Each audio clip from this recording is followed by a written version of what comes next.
বকশিশ না পেয়ে oxygen mask খুলে ফেলায় রোগীর মৃত্যুর ঘটনায় থমথমে খুলনা মেডিকেল কলেজ হাসপাতাল। বিক্ষোভের ডাক দিয়েছে খুলনার সর্বস্তরের ছাত্র জনতা। খুলনা মেডিকেল কলেজ হাসপাতালে আছেন বিভাগীয় প্রতিনিধি মোহাম্মদ অসীম। বিস্তারিত জানতে তার সাথে যুক্ত হচ্ছে আমরা।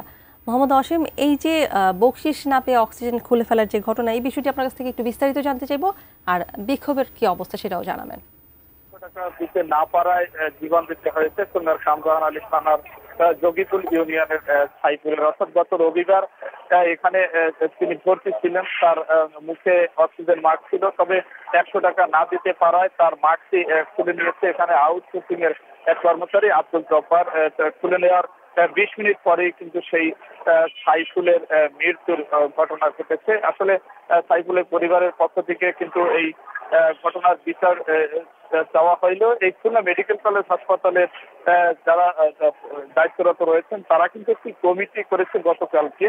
তবে এটি মরার পরে বা কোনো ঘটনা ঘটলে কমিটি বারে হয়ে থাকে, তবে সেই কমিটি কিন্তু কখনোই আলোর মুখ দেখে না। কারণ সাইফুলের যে পরিবার রয়েছেন তাদের দাবি যে এখনো পর্যন্ত আউটসোর্সিং এর যে কর্মচারী রয়েছেন আব্দুল জব্বার মাস্ক খুলে একটি মৃত্যুর ঘটনা ঘটিয়েছে, তারপরে কিন্তু তিনি এখনো বহাল তবিয়তে রয়েছেন।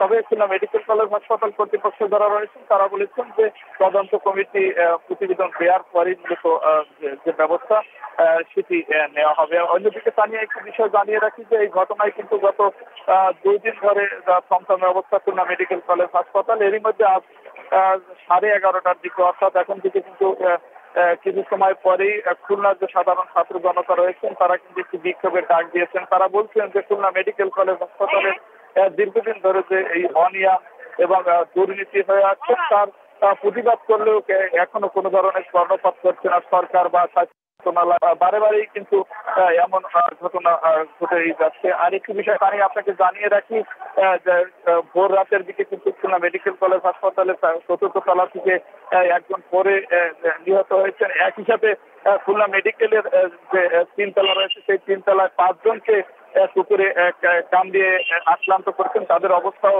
নাজুক অবস্থা। আসলে এই হচ্ছে খুলনা মেডিকেলের সর্বশেষ অবস্থা।